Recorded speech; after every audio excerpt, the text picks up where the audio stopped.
حضرت امام بہقی رحمۃ اللہ تعالیٰ علیہ آپ یہ روایت درج فرماتے اپنی کتاب میں کہ حضرت ابن محمود ان سے آپ نے یہ روایت نقل کی ہے۔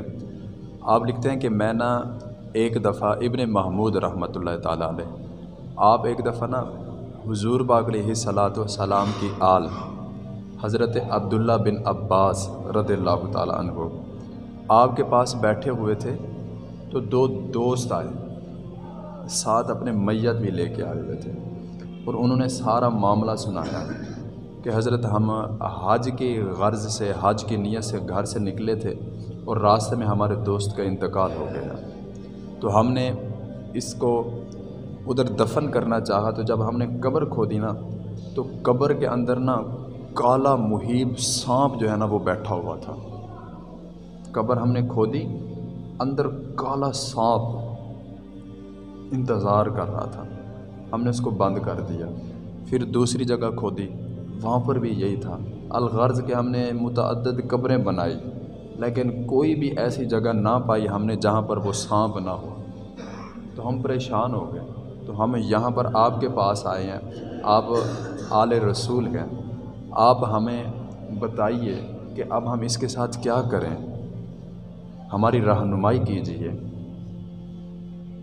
حضرت عبداللہ بن عباس رضی اللہ تعالیٰ عنہ آپ نے فرمایا کہ اس کو تم دنیا کے کسی بھی کونے میں لے جاؤ وہ سانپ ہر جگہ موجود پاؤ گے۔ مکہ میں آئے ہو مکہ میں اگر اس کو دفن کرو گے تو یہاں پر بھی وہ سانپ پہنچا ہوگا۔ تو بات یہ ہے کہ آپ اس کو اس سانپ کے حوالے کر دو۔ تو حضرت ابن محمود رضی اللہ تعالیٰ عنہ آپ آگے بیان کرتے ہیں کہ جب اس کو دفنایا گیا، میں بھی ساتھ گیا، تو جب اس کو قبر میں رکھا گیا تو فوراً جو ہے وہ سانپ اس کے ساتھ لپٹ گیا، اس مردہ جسم کے ساتھ وہ سانپ لپٹ گیا۔ تو ابن محمود رضی اللہ تعالیٰ عنہ آپ بڑے حیران ہوئے اور اس بندے کے گھر کا پتہ پوچھا کہ میں جا کے پوچھوں تو صحیح کہ وجہ کیا تھی کہ اس کو اس طرح کا عذاب ملا کہ ایک سانپ جو اس پہ مسلط تھا دنیا کے کسی بھی کونے میں، اور مکہ میں بھی اس نے اس کا ساتھ نہیں چھوڑا، اس کے پیچھے تھا۔ تو جب اس کے گھر گئے جا کے خبر غم سنائی کہ آپ کا شوہر جو ہے وہ فوت ہو گیا، ان کی بیوی کو جا کے سلام کیا اور یہ سارا واقعہ سنایا، یہ جو حادثہ ہوا۔ پھر اس کے بعد یہ جو معاملہ تھا سانپ والا، یہ بھی بیان کیا کہ وہ سانپ اس کا قبر میں منتظر تھا، اس کی کیا وجہ تھی؟ تو اس کی بیوی جو تھی وہ کہنے لگی کیا بتاؤں آپ کو، میرا شوہر جو تھا یہ آٹے کا تاجر تھا، آٹا بیچتا تھا، آٹا۔ تو اس کی عادت کیا تھی کہ یہ آٹے میں جو ہے توڑی ملایا کرتا تھا۔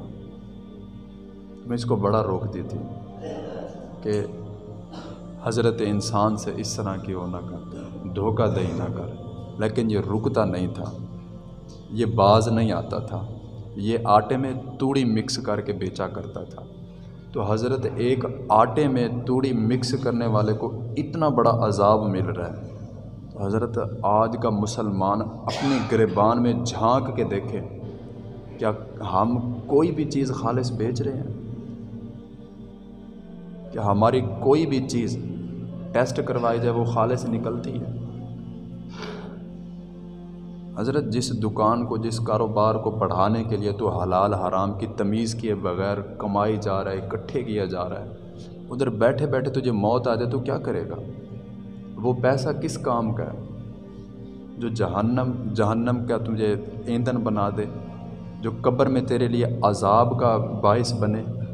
اس پیسے کا کیا فائدہ ہے؟ اور اپنے ہی مسلمان بھائیوں کو دھوکہ دینا، اور یہ چھوٹا سا دھوکہ ہے، چھوٹا سا، اس کا اتنا بڑا عذاب ہے۔ تو جب ہمارے جیسا، میرے جیسا بندہ جب مجھ سے سوال کیا جائے گا حضرت، تو ہم پھر وہاں پر کیا کریں گے؟ ہے ہمارے پاس کوئی جواب؟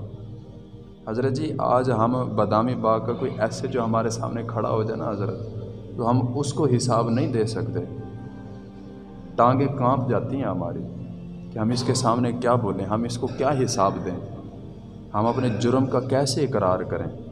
یار ایک دنیا دار کے سامنے تیری ٹانگیں کانپتی ہیں حساب دیتے ہوئے، تو رب تعالیٰ کے سامنے تو کیا کرے گا؟